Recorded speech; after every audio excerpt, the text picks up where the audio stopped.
In the court of King Boris, many have had itchy feet, especially those not given shiny jobs in the cabinet, but charged with pulling the levers behind the scenes inside the heart of Number 10.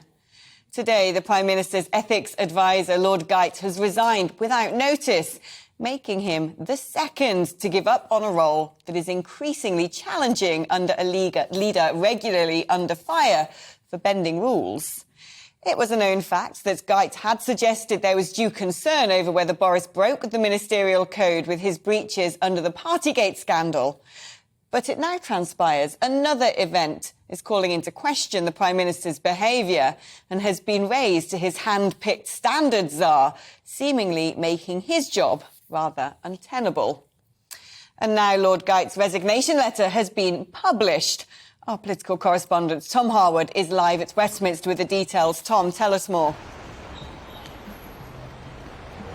Yes, it's quite an extraordinary development, really. In one sense, this was to some extent expected. Lord Geidt had been threatening to resign for quite some time, whether it was over Downing Street curtains or Partygate. But the reason that Lord Geidt set out in his letter has raised quite a few eyebrows. It's over a request from the Prime Minister for Lord Geidt to adjudicate over a pretty complicated settlement of a trade dispute, of whether or not to protect a critical national industry and whether or not the government's proposals to protect this industry would be in contravention of World Trade Organization rules, and whether by being in contravention of those rules it would indeed breach the ministerial code. That's what was asked of Lord Geidt, and he felt like that was the straw that broke the camel's back, something that went